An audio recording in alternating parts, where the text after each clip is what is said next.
Starving by Michael Botur.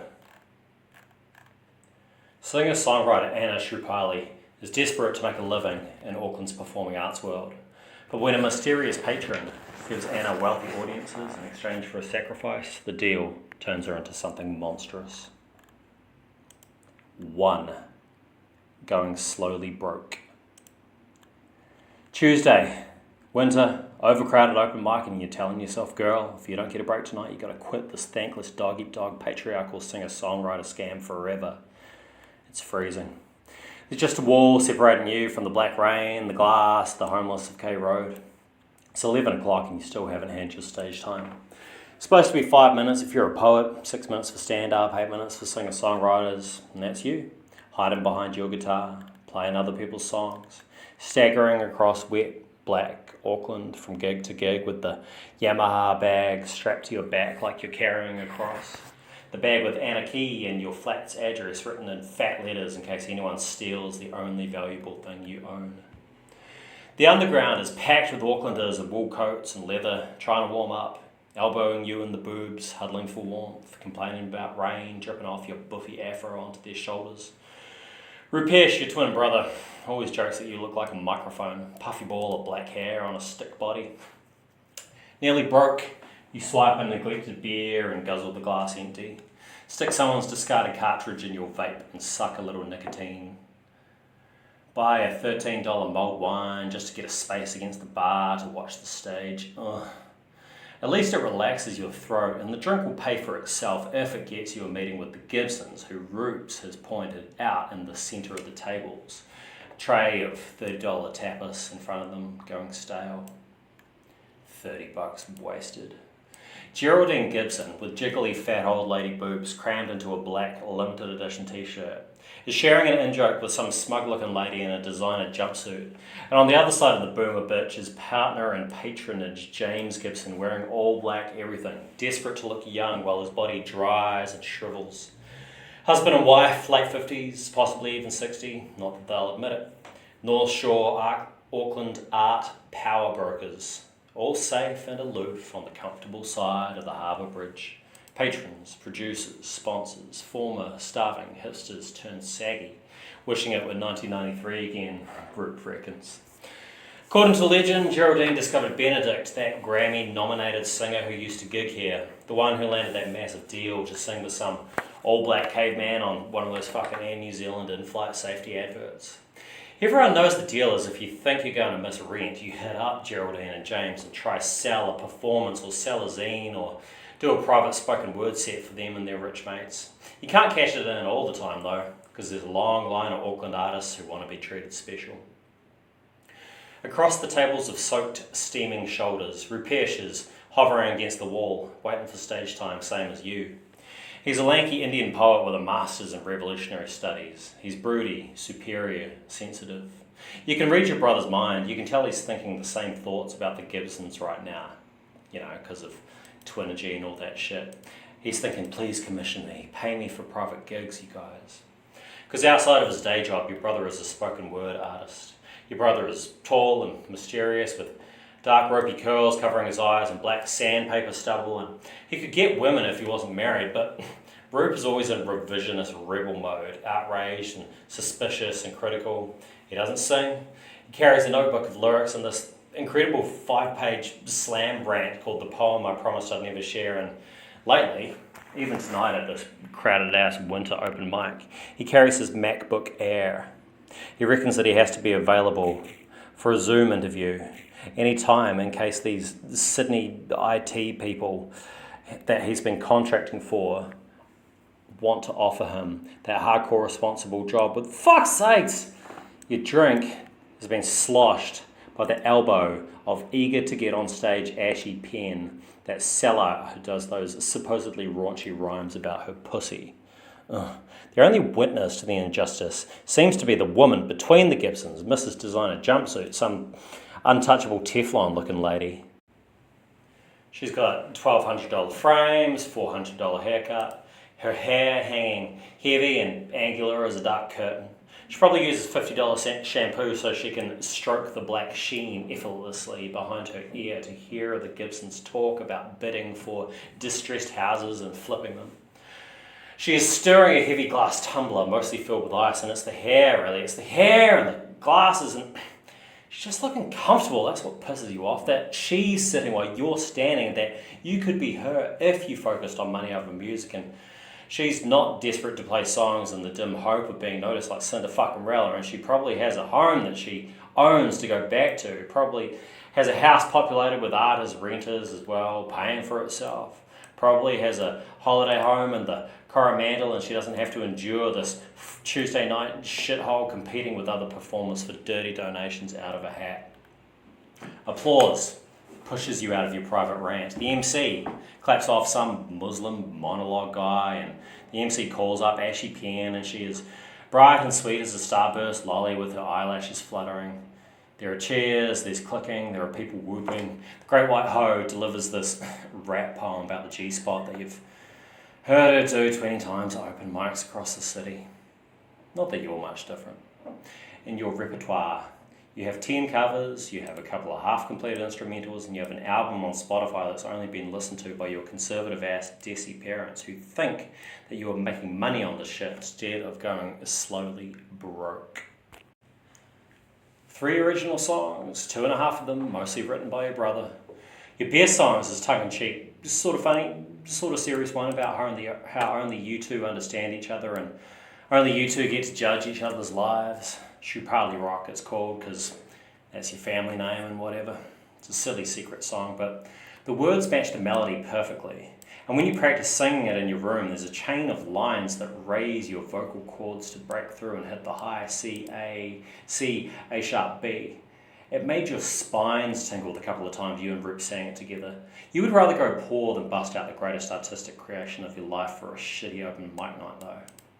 As Ashy Pen leans into the applause, looking hard at the Gibsons, sending them "please book me" vibes, you toe the stage steps, ready for the MC to call you up, before this obnoxious giant white t-shirted Ponsonby rapper called Potty Mouth knocks you out of the way and slays the audience with a funny rap about Auckland gridlock traffic, and then tells everyone, "Have a fucking epic night, y'all," which makes half of your damn audience drift out. Fuck. There goes all your koha money, donation money, empty tip hat, tip jar. And our final act of the night. The MC coos into the microphone after half of your goddamn audience vanished into the outside midnight fog. Please don't give my spot to Rube.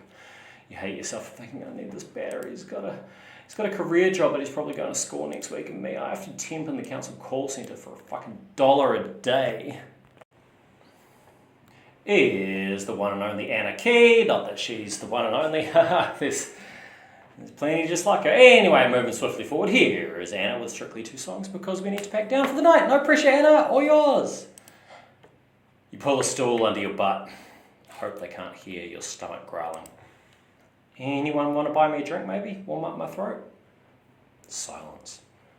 People think you're just being ironic. You play them Drive, one of your few originals. The topic? Auckland's tragic traffic. It's serious, it's heartfelt, it's about being desperate to get to work on time and praying to the God of warrants that your car won't crap out and cost you your whole week's wages. But this message has already been done in a mock way by Potty Mouth, and your other song, Fulfill Me, about the aching hole that needs a man or a woman or some money, it's pointless. Ashy Pen made the whole topic of relationships laughable, so you may as well just play Fleetwood Mac covers. Rubes looks gutted too. We're not here to support fucking rivals. We are here to get noticed. The pub continues to leak people till it's almost empty. Squinting through the spotlight, you can see Rupesh is epic pissed, having driven all the way in from Pocono and picked you up. All that's left are dirty glasses on empty tables and a still life of snoring 80s has-been musos. Plus Geraldine and James Gibson, juggling the keys. Giving you a look that said you're probably going to get towed, but leave the car. Bring your brother, come with us, over the bridge, come where the money is. As the Devonport homestead draws near, through the dripping tree-lined driveway, you think, I can't believe these guys actually live here. It's like the privileged part of the privileged part. North Shore Caucasian Kingdom. You've been to shows and exhibitions here at the Devonport Homestead, the Dev-Ho as everyone calls it, but you had no idea that through the Sentry Box and the gate and the sculpture trail, past the amphitheatre and the fernery and the caretaker's cottage, there is a garage, there is an opening, and the big house is where these guys actually spend their nights. Roop is beside you in the back of the car. Shapes of light and black passing over him. He's shaking his head with amazement, thinking up reasons why these guys' lifestyle is ridiculous. They live in an art gallery, basically. He will probably write a 3 a.m. poem slamming it all after he enjoys a feed and takes her expensive fruit, that is. From the front passenger seat, Geraldine passes back her phone, glowing with a picture. It's an old photo of her, maybe 1993, 1994 at some club. The place looks like the undie, judging by the carpet. Hair and legged, op-shop clothes, jacket too wide, pants too short, her face smooth as a fridge door. And young James without the spotty scalp and the puffy throat with white surgical scars where they tried to cut the cancer out. Looks like you, starving. So it's cool that you live surrounded by art and shit, Roop goes, clearing his throat. Being the big brother, brave in conversation, even though he's just as scared of power as you. Oh, I wouldn't want to live in that place we were at tonight, lol. The Gibsons both nod, digesting his dumb argument. James presses a button and the drizzle ends as the house takes you in. Tonight was beneath you, James finally responds, wearily, fetching your Yamaha from the trunk once the car is parked, pausing to read your guitar case stickers from all the places where you tried to break through: Melbourne, London, Dublin, South by Southwest, Bonnaroo, WOMAD, even the Fielding fucking folk festival. It sounds like his throat is jagged with barnacles. Cancer must be still in there. Come. You enter the Gibsons' mansion through the garage, go up 10 steps and into the kitchen, and holy shit, looks like a frickin' restaurant from Metro magazine. 2 ovens, convection cooktops, every pot and pan dangling over the island is copper bottomed, gleaming surfaces, packets of some pill called Erbitux in a small bowl like breath mints. In the parlour, there are a row of portraits on the wall of people that the Gibsons must have sponsored and produced, considering that Benedict gets a massive photographic portrait in a white frame with her signature written on it in silver Sharpie. You know that signature, because you begged her to sign your guitar case from one starving artist to another, because she's the woman you always wanted to be, if you had more mana or self-esteem or whatever. There's art everywhere, every surface. Atop the mantelpiece framing the gas fire, hanging from the ceiling, off to the sides, on low tables by the pool-sized Moroccan rug.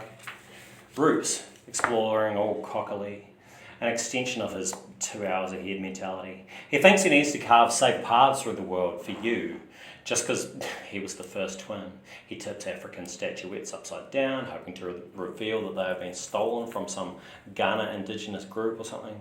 And he strokes and prods and studies illustrations and cabinets and tables packed with sculptures and books and carvings and pottery and busts. And at the end of the epic rug, he steps up 10 inches onto a dais with a baby grand piano and a rack of saxophones and guitars and cordless microphones and amps and stacked speakers, almost like a venue. Like this is a stage for actual private gigs. The room dims. James finishes adjusting the lights with the controls on his phone and points to your guitar. Would you give us the pleasure? The patrons have already taken front row seats at the lip of the Moroccan rug, cuddling goblets of wine. 2 eager faces, empty seats around them, like they could fill the place with powerful friends by clicking their fingers. Roop, soft to the side, is squeezing his lyric book, looking like he's drowning. But he also looks ready to unleash. I wasn't really expecting. You tap the microphone. The speakers tap in response. Sennheiser E965 condenser mics, Jesus Christ. $2,000 for each of these microphones. Crispest sound you could possibly get. Roops, your expression says, locking eyes with your brother standing on the edge of a cliff. Shall we? He's opening his notebook to the lyrics of Drive. You cough, burn the gunk out of your throat with the scorching sip of a glass they've handed you that turns out to be brandy. Your voice booms and squeals in the mic. I'm real sorry to, I've just got to do a little admin, like contractual stuff, just checking, would it be okay to invoice you guys after, like, if you're booking us for a private gig, or you don't have to pay if you don't want, I guess. Exposure's good, I suppose. Without breaking his wrinkly smile, James eases out of his seat, looking pained. He approaches the stage, proffering his mobile, reaches out, and you leave him hanging for a second before you realise he's asking to tap phones with you. Got PayPal, Anna? You clink phones and watch your bank balance. Holy shit, watch your bank balance ping and climb again. $500. Rubes, too, is holding his phone out like he's waiting for a communion cup. James taps Rubes' phone as well, and it just pings like yours. Your brother looks at you with eyes that say, jackpot. You're instantly happy to indulge these boomers. Waves of giddiness. Straight after this, honest to God, you were going to Denny's for a Grand Slam breakfast, plant-based bacon, guilt-free eggs, and buttery garlicky mushrooms with crispy hash, and coffee with oat milk and pillowy napkins to dab hollandaise off your brother's lip. Roops in your head, saying, fuck it, let's luck it. You play the first 4 chords, and then the bar chords, and then the words, and then the rhythmic subdivisions of the most heartfelt cover of Landslide imaginable, dancing up through the rooms of the tune, singing through the ceiling, tonsils twinning in a warbling double helix with your brothers, bringing the audience inside the architecture of the song until your fingers suspend the final D minor F major, gaze into the Gibson's eyes, and then strum out the final coda for 20 stretched seconds before you bow. Best rendition ever. Geraldine tosses the last of the Riesling into her mouth, refolds her legs, and checks the time on her Fitbit.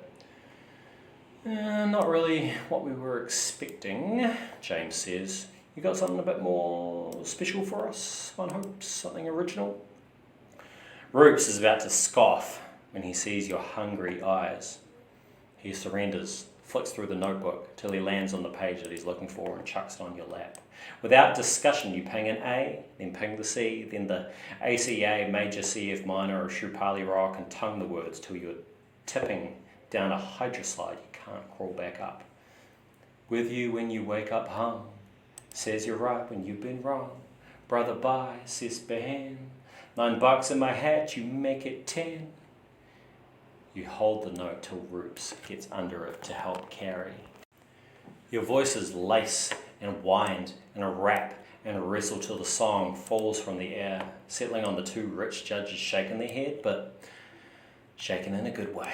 In a way that says, I know your brother's going to be territorial and try to tell you didn't own the rights, but Anna, my dear, you just sold your first song. The walls are drunk and the ceiling is flirty, and on the way down to the carport, the Gibsons hug and kiss each of you, holding their mobile phones above your shoulder, clicking, capturing photos, probably to prove they are young, hot, poor, ethnic people with sharp chins and cheekbones and sagless throats. Ugh. Whatever, fine. So long as it gets shared for exposure. Geraldine smooches your left cheek, your right, kisses your forehead like a blessing, and before you can say cheers for the opportunity and plop into the car, she pulls your face into her neck. You latch accidentally, impulsively, spot yourself in a mirror, cheeks puckering, eyes pointing east and west, berserk, juices trickling down your chin. Geraldine's wrinkled skin straightens as if you've sucked a bedsheet with a vacuum cleaner. One eye checks on Rupesh. He's doing the same thing, his head buried under James's jaw, cleaning the old man's neck while his fingers tense, close to gagging as James coos and rolls his dark teabag eyes, pouring tension and age and decay and dust into Root. The hell came over you just now? I can't believe your lips lashed onto these old fucks. A cultural thing. Sophisticated. It has to be. French-style kisses or something. Mediterranean or whatever, just way more thirsty. Sucking. Upper-class European affection. Sophisticated. By the time you pull away, fatty, cummy, starchy sludge bloating your belly. Another $1,000 pings into your phone and everything feels amazing. James and Geraldine look fitter, lighter, fresher. Joy juices flow, and Root swipes something from his lips while his phone pings in his pocket. You don't mind facing these guys, though your brother won't look at them. Silent in the back of the car. Bebop on the radio. You summit the harbour bridge and then dip back south through the sparkling heart of Auckland, feeling your stomach squirm and burble. You stare out opposite windows, psychic conversation inside your skulls. That was our song, you shouldn't have sold it, Roops' voice says. A few bucks in your bank account, but the only one going bankrupt is you, babe. 2. Only one way out of this. Sow crates. Sow crates stuffed with hogs on a farm. That is what the Auckland Council Customer Satisfaction Centre feels like. Hog people with bellies spilling onto their keyboards. Cubicle dividers like a damn Dilbert cartoon. You watch a white clock ticking on a grey wall. Force enthusiasm into your voice. Finger your headset as you endure each ratepayer's complaint. Manpower pays you as a self-employed independent contractor. It is stank-ass bullshit job a computer could easily do, or ChatGPT could do it, or a frickin' chimpanzee. They make you use your real name, Anna Shrupali, and every day you are farther away from anarchy. You barely pay attention to the callers. On an incognito window behind your computer screen, you have open 3 loan deposit calculators and 3 bank websites. Thanks to last night, there is money on your credit card for the first time in months. You feel gooey with excitement, though not quite excited enough to walk out of here. You message Rupesh constantly, interrupting his design gig, sending him lines, texts, emails, screenshots, memes about Targaryen twin sets, Blue Lagoon, flowers in the attic, hilarious shit, calling him a social justice warrior and a pussy poet and anything to get his attention because you love his dumb superior ass. His wife tells you to quit hassling him, says that he requires his whole concentration to prepare for his job interview on Wednesday the 9th. He needs this job so he can stop taking student money and get in front of the mortgage payments for their house out in Pocono, way out of the barely even Auckland end of the city. And when are you going to get his car back that got towed from outside the Undie, Anna? You can't do this to us. Roops was my closest friend before he met you, skank, you type in a text message. You chicken out and delete it. It's just frustrating is all. Roops used to be the most provocative poet on campus, and now he's selling out and settling for a cookie-cutter life 2 hours train ride from Auckland's heart, so far away that it's in a whole nother province. Frustrated, you open his notebook and find the poem I promised I'd never share, and snort with mirth as you read it. Mr. Subversive Sellout forgot his lyric book last night, chunk of money, so maybe you'll hold his poem for ransom to get his attention. 4:59 finally arrives and you log off. You ignore a call on your phone from Inland Revenue about your overdue student loan payments. Probably that Gujarati traitor guy calling again because your name on the IRD's list looks foreign, looks like it needs an Indian to handle it. The bureaucrat trying to spook you, saying your broke ass is down to a C- credit rating, which may affect your eligibility for any home loan application, madam. And for now, what I am authorized to do is to have your bank debit the $1,362.08, which is, you squeeze the off button, imagining your thumb on the Bharati bureaucrat's windpipe. You stomp all the way down Mount Eden Road for an hour and then beeline towards Penrose to get your car back from the tow yard. Well, your and Rupesh's car. Could go back to your flat, but they're having an all flatmates meeting. Some dispute overheard and clean the fridge. You mime head tenant Miriam in your mouth. Listen, do you want to maybe consider saving up for your own place, huh? Like, babe, just FYI, there's no way we're like giving you a reference, Anna. You're disorganized. You practice your little rock and roll hobby too loud at 2 a.m, and no one will let you join their place in any corner of Auckland. So I'm just adjusting your expectations, sweetheart, okay? Because you can't room with other people, honey. You need to move back in with your parents or your brother. Look, you're halfway married to him and you act like it anyway. Oh, wait, you don't get on with his wife. That's a real shame. So what you need to do is you ought to rustle up a home loan deposit, yeah? Save up for your own place. I would if buying our house weren't like getting raped every fucking fortnight for 25 fucking years. You yell from an overbridge as you cross the southwestern motorway. You hire an overpriced lime scooter and ride it through Epsom, past One Tree Hill, towards the impound lot. It's $1,000 to get the Shrupali mobile back. Well, seriously, it'll take you even farther away from the $50,000 that you need for a house deposit just to get the bank's attention. As you reach Mount Smart train station, your afro goes bushy, pricking your scalp, sensing rain. Your guts flinch It's sketchy as fuck here at night. Hood rats roam the platform and beetles crawl the timetables, and even those content little bastards have houses on their backs. And the last train station shelter is a homeless human? You study the hair, it's almost a perm, but nah. She's a sister, something brown. She's Islander or Fijian Indian or Māori, half tucked under a bench, laying on cardboard on the concrete in a sleeping bag, cuddling a guitar. Puffy jacket, wild hair, a cap in front of her with a few coins in it. She looks like, what's her name? Fuck. She used to giggle over town. She toured with Lord. She had a music video and everything. Did a song with Mark Ronson once. You remember? They put her on the front page of the Herald and made you do a legs weak with jealousy. But screw hanging out with hobos. You leave the station, trudge through smug-looking houses with happy Kiwi families and glowing lounges. You finally arrive in the burnt rubber stink of Penrose with your feet stinging. The tow yard manager in a portable cabin, buckling his belt as he comes out from behind his pile of chicken wings, tells you that by law he can't legally release the vehicle until Rego and warrant of fitness are up to date. Even after he swiped your card, you still aren't given your car. Fuck! All because that tax trader moved your money too fast. God damn it. Ring your parents and ask for a loan. Let them find out you're not a rich rock star. Tell Mataji and Papaji that BNZ bank advert you said was going to feature your song was actually you getting to the final 80 shortlist. That mum ought to write to RG back in Jabalpur and admit that the grandchildren are failures. Disappointed tears dropping into their wrinkles. Gossipy Indian neighbours leaning on their balconies, eavesdropping on Mataji's disgrace.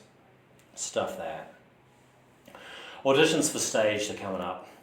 It's not a huge chance that you win the thing, but you have to get it done this week. It's a TV variety performance show like X Factor with $100,000 for the winner, plus you score a Ford Eco Trail, but more importantly, you get a 12-date nationwide tour if you win.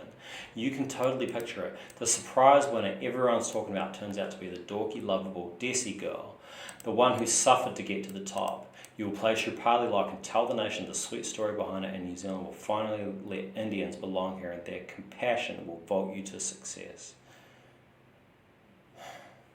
Not tonight though. Tonight you lean against a chain link fence and weigh your phone in your fingers and pull out James Gibson's number because you need $2,000 to liberate the car and $25,000 for half of the house deposit, and there is only one way out of this. There have to be 50 of them, almost, arranged like garden gnomes in rows of 8, lit by a blue gas fire in the performance parlour of the Devonport homestead. Room full of expectant, wrinkly, ripe people who want someone to bring young feelings back.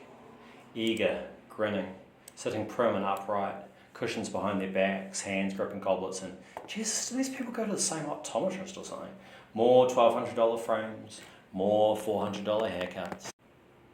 Room aware of rich peeps, white-haired white men in suit jackets, women in blazers and painted-on pants with pumps dangling off the ends of their manicured toes as they wait for you to begin. The whole damn cognoscenti of Auckland. They've probably never been near an artist with curried skin and greasy black curls. You bust out a quick text. Rupesh, where the fuck are you? I seriously need you. Your brother will be filling in the onboarding forms for his hard-out new big shot important job. Probably. He is just not here. Plain and simple.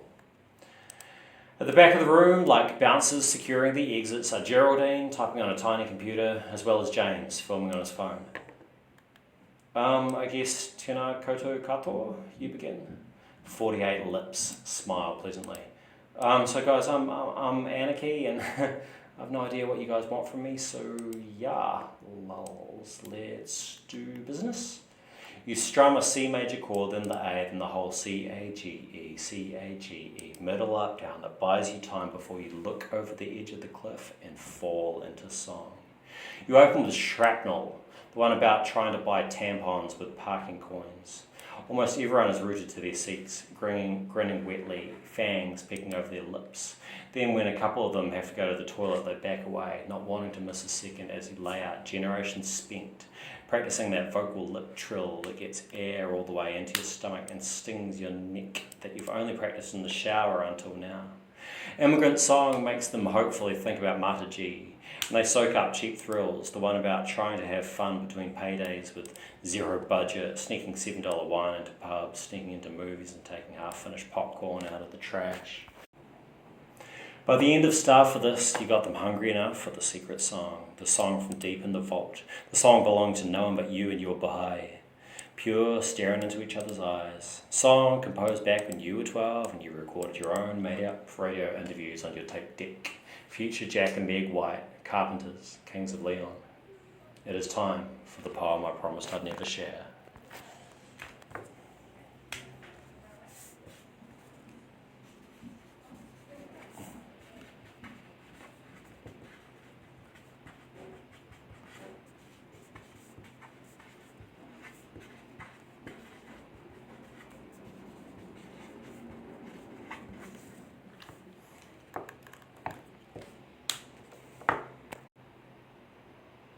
You deliver the song, picking out single notes at a time, letting each note warble, leaving 4 even beats between each and ignoring the byline on the paper reading. Copyright Rupesh Kumar Shrupali. It goes, this is the poem I promised I'd never share, not to Mataji or even to my teddy bear. You're imagining nods and admiring clicks in the underground, imagining your brother proud. Dedication, it's all in this book. Every house the gentry took, 6 in a flat and winters shivering, gangsters next door, mamaji quivering. How's in New Zealand says homelessness halving, but look at my people, first world starving. Once you kill them with the final line, they get up out of their seats for, what do you call it? Fuck, you thought it would never happen for you. Ovulation? No. Your brain is just all articulated out. You're drunk on relief, success, plus expensive sake. It's a standing ovation. Gotta tell Ruth about tonight. Urgent now. Gotta tell him immediately. Gotta tell him that you're pretty sure you were looking at World of Wearable Arts founder Mackenzie Cadence in the audience, for fuck's sakes. And that film commission lady and the Arts Foundation head. Tell him after a quick side chat, eye socket swampy, hair parched. The Gibsons leaned in and said, what happened here tonight? This is ours, yeah? You're cool? Like my songs? Do you mean you want to own them? If it's on paper, hey, let's get it in writing. Why not?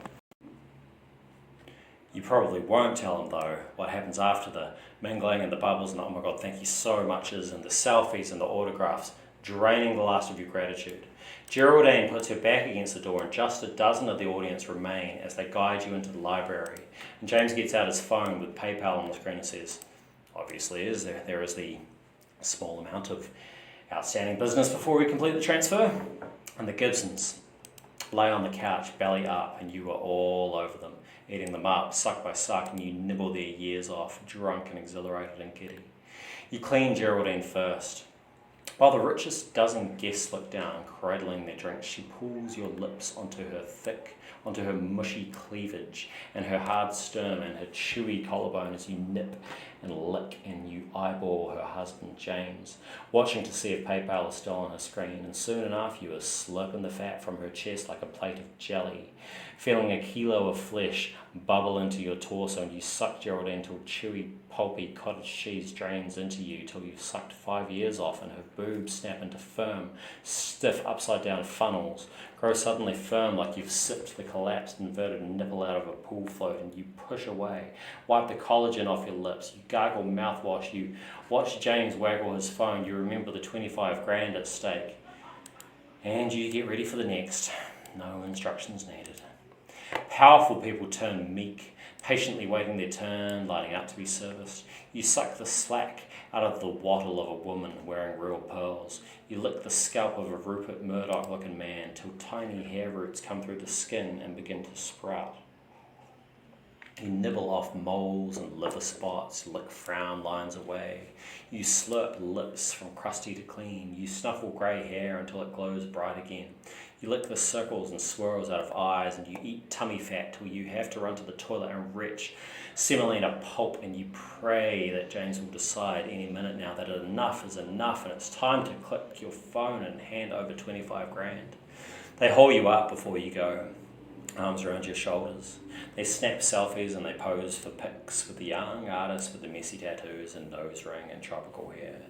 Except you see a couple of the photos before the party dissolves. They're all looking young and sharp, light reflecting off their cheekbones, and the only one tired and sagging is the 45-year-old soy-skinned mum. The artist looks tired. Years beyond tired, stretched, drained, aged, collapsing afro and wide ass, silver in her hair. God, you think on the ride back. Ugh. Are you even still an artist? What's the only thing that can make you clean? It's got to be a baptism of fire. You got to book yourself in for that stage thing, that X Factor talent quest bullshit, the on-screen audition. The spotlights can burn the sellout off, burn you clean. You hear Rupesh's voice in your head, his lectures in your DMs. It is non-negotiable. You can try get a house too if you want, but you have to give this fame thing one last shot, sis.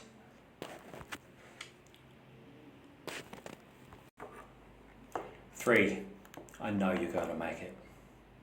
Getting halfway to a mortgage deposit is a major deal and it's going to require a big amount of patience because today, here past Papakura, past Drury, where it spills over the Auckland border into Waikato and Brahmarama and Bombay, then you're a teensy bit more past Roops' place, past Mercer, then Meri, then to Kowhata here. Here is where you're bidding for a motherfucking house and just 700,000. It's a steal. You'd be a sucker not to grab it actually, considering property prices are shooting up and it'll be worth a milli soon.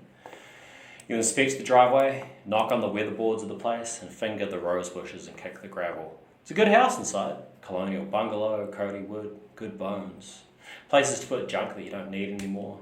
Your old sheet music, your music stand, a garage where you can stow your guitar. On the porch you prod Roops, trying to bully him into saying that he endorses you buying the place.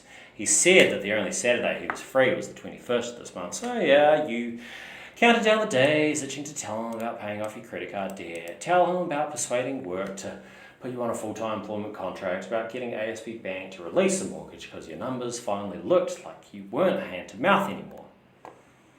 It's not bad, I guess, he reports, shrugging at your life-changing potential property. I just don't reckon you should settle though, man. Double down with your music, man. What's that expression? If you have a fallback plan, you're gonna fall the fuck back. Dude, you tell him, value's going up 2,000 a week. I am losing money by not getting a place. You are losing money borrowing from the bank at a retardedly high interest rate, okay? Take it from me. I'm older than you. I know numbers, Anna. Only time you got to break through is now, babe. Houses will always cost a shit ton. Roops doesn't get it. You go and conspire with your real estate agent, Rafia Sultana, highly distinguished Desi, the one from the billboards, the type of highly successful Indian daughter your parents would approve of. Rich realtor Rafia says that the place will sell by Monday and you should buy now. And you don't want this place wasted on some Gordo bogans who will trash it. It's okay to live this far out from Auckland. This is the new normal. Plus, Anaji, you might consider renovating the garage into a sleep out, turn it into a room for your kids as they flee the nest, so to speak. You tell her that you don't have kids and that kids fleeing the nest sounds like something that happens to folks in their 50s. Her eyes wobble, confused for a second. Anaji, place is yours if you put in an offer this week. At least you've got that job at the council as full-time income, right? At least you're not taking taking crazy risks and wasting money. Plus, if your parents are in their 80s, they can transfer some of that inheritance money. Now is the time. My parents are in their 60s, dude, you tell her. I was born in 2000. It's pretty obvious from the way Rafia ducks your gaze that she thinks you are lying about your age. Weird. Rubes, meanwhile, stormed off to the car. You find him hunched over the passenger seat, rummaging in the glove box. You see my notebook? It's got all my poems in it. No way you're giving his lyric book back. The book has got the pure, heartfelt stuff, the money-making magic. Rubes is pissed about his missing lyric book and being toey about you buying your own place, but he accepts your peace offering, a picnic with Indian seats. So you meet over the border in Drury, South Auckland, because it feels weird picnicking out of the Waikato, a whole country away from your life. You pull into the riverside meeting place with the picnic table and the rubbish bin and the pohutukawa tree and the rope swing, and you watch Rupes' face as you pull from the trunk of the Shrupali mobile, which he hasn't even said thanks for getting out of the impound lot, as you pull a blanket, some chablis, Gouda cheese, fig crackers, expensive olives, and surely this will relax the guy. Pull out all your favourite sweets from when you were kids running around Mount Roscoe. Anjir chiki, full with a bit of cherry in the centre, even balu shahi, a few different kesars, kaju, atta ladu, hairy with coconut, and four different flavours of barfi. Dude, the shit costs like $130 at Carnival. Can't you fake a smile, Roops, at least? Fuck. Roops walks over to the edge of the river, squeezes his weed vape, has a couple of tokes. You know, I always figured I'd flunk out and go corporate and you would be the one who makes it. There's still time, sis.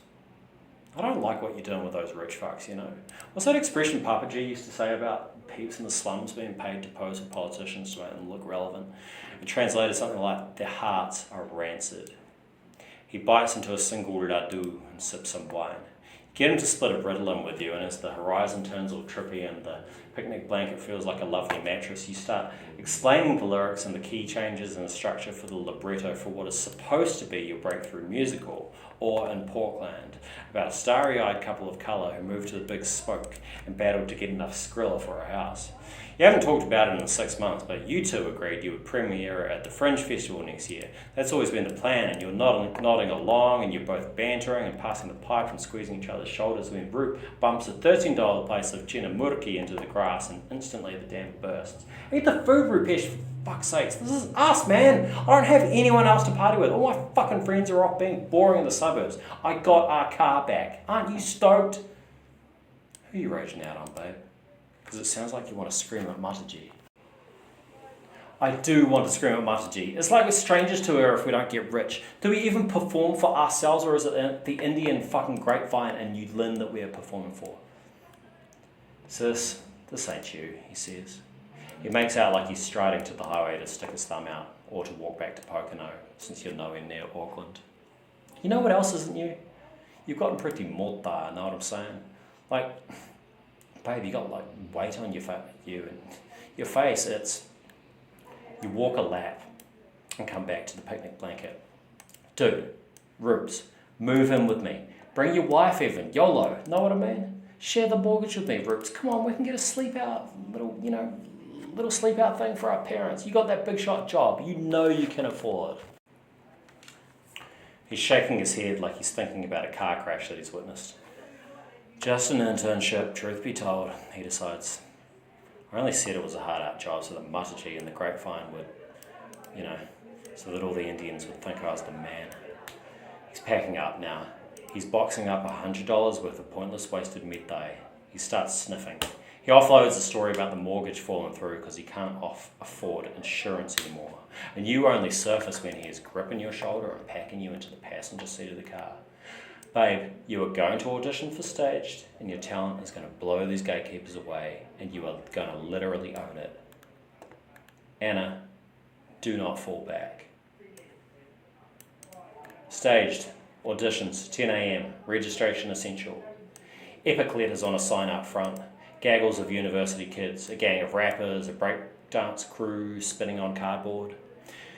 You have raged and vented, and you have pounded, and you have talked to a mortgage broker, and you have sent PDF statements showing thousands coming into your bank account, but still, you were doing this for Roops, or you were doing this against Roops, or something. The goal is that you will smash the audition, then perform on TV, and all the South Asians at Auckland will share the clip, and you will get $100,000 towards that house, and Roops will realise that you were right. What's that thing old people say? Best of both worlds. Production studios block out the sun as you circle New North Road looking for a busted parking meter.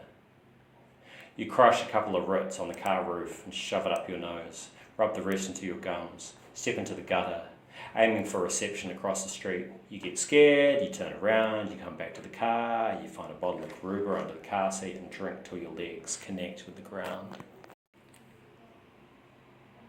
Control breaths, babe, in through the nose, out through the mouth.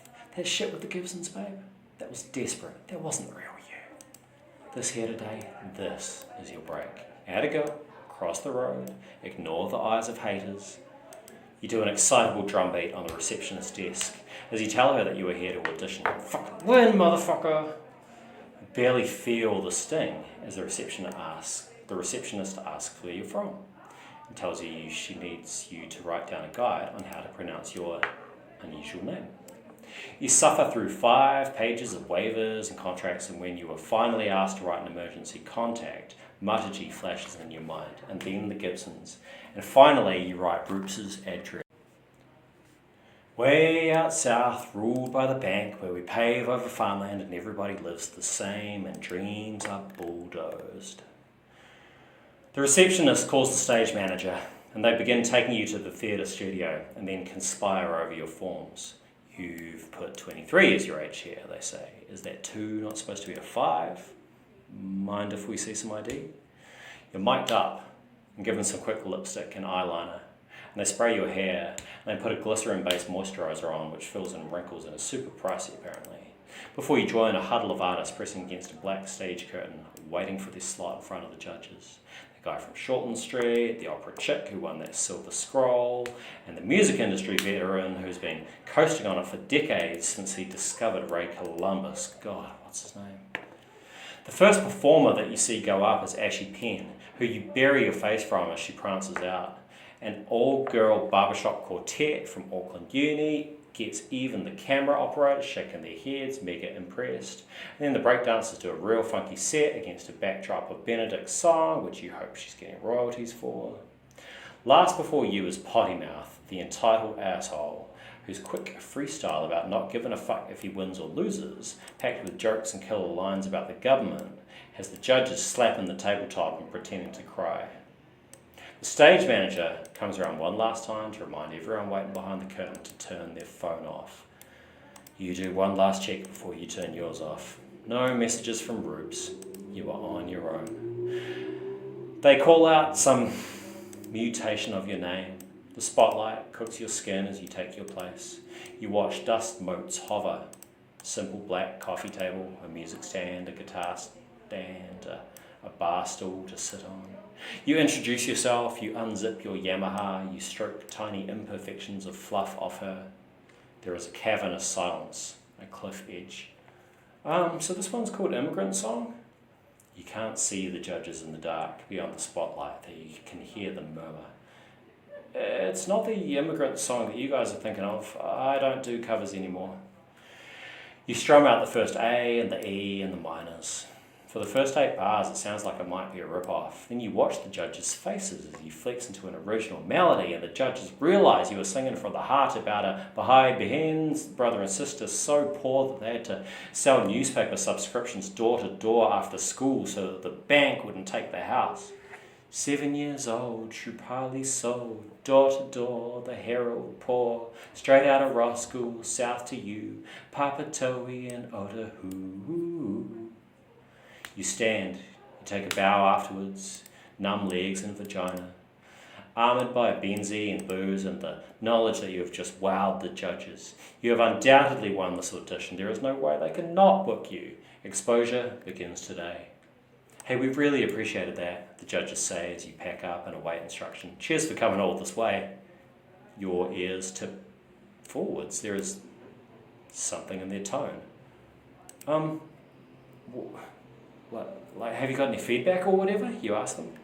It was a bit more political than we were expecting, which is fine. Might be an age thing. If you could carry on stage right, we've got a heap more people to get through. But once again, massive appreciation. Thanks for coming all this way.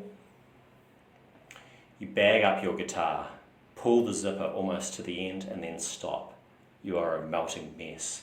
You pick up your jacket, trip over your handbag, lose your guitar, pull the handle on the wrong exit door, making the alarm blip as the stage manager rushes up behind you. Stop, stop, stop, stop! Catch your heart. This is it, the callback. She holds her phone out and snaps a selfie with you. Can I just say we're literally stoked to have so much diversity? If you can retweet, that would be, amazing. There are 60 at tonight's soiree. More, maybe. They're poised and stiff like the terracotta army. A few have even spilled onto the vast carpet, like they are inching close to the stage. I really wish they wouldn't. You don't feel hot to look at. When you tuck your face down to get your guitar in tune, you feel your throat squish and sag. Just a few seconds until you strum away and earn the rest of that money. But something is not perfect. It is the hands on your guitar, your forearm flesh like ham hocks with heaps of running fat dribbling down, hairs and moles that you've never noticed, plus your wrist flesh is bulging so hard against your watch strap that you have to take the watch off. From down the back, the Gibsons hold a thumbs up, ready to begin. Just got to go over the lyrics in the notebook. Back pages, handwriting that stands out, loving intimate words that you and Brooke wrote at the end of semester when you were 12. Your duty is to fill the world with talent. I know you are going to make it. And nothing in the book about doing anything for a house. You perform Kutcha Butcha. It's a song about rugby meatheads trying to fuck an Asian girl so that they can brag to their bros. Then you perform Never Getting Out of Auckland, which has that nifty chord progression that you're proud of. And finally, when you're running low on original stuff, you attempt Shrupali rock. But it's too thin, it's too clean, it's too light, like it's walking a tightrope. It is supposed to be a duet, you dumb bitch, you tell yourself. There are entire phrases where you're strumming and picking and filling in pieces of melody with massive obvious holes. Barely any claps you get for that. Just as James Gibson begins walking out of the blackness towards the stage, making a time-out T with his hands, you hold up a finger, and he hovers. You turn to the middle section of the notebook, the stiffest pages. You've been working on a song about the world-changing letter that awarded Mataji a visa to live in this country. Half the lyrics are the words of the immigration minister, bent and planed and forced into 6-line verses, and a chorus which wails from the bazaars of Jabalpur, all the heartache of abandoning 3,000 years of tradition, so your mum could start from the bottom, cleaning urinals for Gora Westerners. There is only one chance to play the song for the first time. No one will ever give a fuck again. 25 grand is about to ping into your bank account, though you can probably tell James you need 30. It doesn't matter anymore. Nothing matters. The world is all leeches. Got to suck before they suck you. You sell the song, play and slay, and they swoon. In the library, on the couch, lights blued out, chandelier dark, the first 50-something lies ready. You can hear them murmur as you work, saying you feel heavy. What was this we were promised? And you feel gross. You have sharp cheekbones that have softened. Your boobs are sagging, your throat puffing. You groom out the hepatitis from the liver of that woman who organises the Writers' Festival. You nip and clean and remove the grey hairs from the old 95 BFM dude who went over to Right Talk Radio. All the former celebs, the movers, the shakers, the people who used to organise house parties back in the 90s. You eat melanomas off the faces of the old. You lick away the tree rings from their eyes. You bite into the calf above the ankle. You suck out the varicose veins like black spaghetti. Your stomach is sloshing. It's almost full. After the final few, James Gibson waddles over to the couch. Everybody lines the edges of the room, their heads dipped in the blue glow, silent as monks, observing. You put your face under his jaw. You press your lips against his throat into a tight vacuum seal and hiss and suck till his black, rotting, cancerous innards travel up his esophagus and spew into your mouth, pushing you back, dripping down your chest. James staggers, unused to feeling light, like a tramping pack has been taken off his back. Buttoning his collar, his friends haul him up and give him a towel and usher him to the back of the line. Your stomach is sloshing. You hiccup melted fatty oil drool, tumour goo in your mouth like rotten mushrooms. The final patient lies on the couch before you. The druids watch. Geraldine, delicate now, vulnerable, glances side to side, peels her top half off and folds it neatly beside her. She reaches behind, unfastens her bra. You stroke her hair. Metal grey turns yellow at the touch of your fingers. You feel your scalp tingle, your hair roots soaking up the silver. Soft bites on her chest, moving up past her breasts, snuffling her necklace, teething her windpipe, landing on her chin. Your lips on hers, your knees on her shoulders, your hands pushing on her heart in a CPR motion till her ribcage snaps and your fingers fondle into the mess of bone till they find the steady dum dum dum, some panicked rodent, slippery. Try not to be grabbed till you push even harder and Geraldine's eyes water as you force her heart into her trachea, then use the heel of your hand to slide the heart up and out through her bulging jaw and suck it into you. You glimpse yourself in the mirror, a lump moving down your throat like a python. You consume Geraldine's rotten heart in 4 chunky bites. Geraldine gasps and sits up, torrents of pure, clean air flowing into her now. Geraldine is light and energetic, her eyes sparkling, matching the portrait on the wall of the portrait of two young lovers in second-hand clothes, a boy and a girl, looking starved, looking like they had years ahead. 4. Everyone in the room wants her. The hippie at the door asks if this is your first time and if you would like to perform tonight. Dude, you nearly burst. It's me. Me, don't you recognise? I come to the undie all the time. Shh, performer, his finger says, pressed against his lips. If your hair was natural, if your hair was you, he might recognise, but you have straightened all the Shrupali out of it. There is a thoughtful dark boy on stage, his hair like unspooled cassette tape atop his head, darkening his eyes. It reminds you of your brother. Haven't talked to him in forever. So this poem's called I Quit My Job and I Owe the Bank $1 billion and Now I'm Free. The poet with the curls in his eyes begins. There is white noise, there are train whistles, there is rushing traffic and chatter. If there is a poem, you don't entirely hear it. Something about blowing up a credit card company, something about infantiphagy, something about parents devouring the young, sending youth off to war to uphold seniors' businesses, something about the old building their houses on the bones of babies. Sounds like sour grapes. The snowflake probably doesn't know the meaning of hard work. You can barely see him anyway, because you have brand new glasses. The lenses need adjusting. You order a few tapas, slide most of it away so it doesn't spill in your jumpsuit. You sip Pinot Gris from an ice bucket, put a $50 Koha donation in the hat, take a selfie as you slide the purple note in, because you want people to know that you are supporting the artist. A phone call comes through, Rafia Sultana. You finger your Bluetooth headset, try to keep the call discreet. I was wondering if you want to flip your property, Rafia is saying. It's almost been 12 months, it is legal now. Where am I supposed to live, you ask her. Live in a kick-ass apartment like me, rent your house out, turn it into passive income. The MC calls a name that sounds like anarchy while you're on the phone, and the poet looks around, confused, and stares directly at the food and wine left lukewarm on your table. I guess she's not here, so we will move on swiftly, the MC says. While busy with your call, they announce the next bright young thing onto the stage. A guitarist with caramel skin and brown eyes and a $4 op shop suit jacket with giant buttons and patches sewn on. She is doing fresh, original things with a turntable and a loop pedal. Everyone in the room wants her. They mob the stage once she is finished, 6 deep, pushing the MC against the back curtain. You spot Geraldine, spot her husband too, looking fresh and vacuum packed. Almost didn't recognise them. Better catch up with them, and you stand and you try to find a way through the thicket, except that the Gibsons are deep in the mob, groping for the stage, trying to get the first piece of the performer, because they are hungry to have her.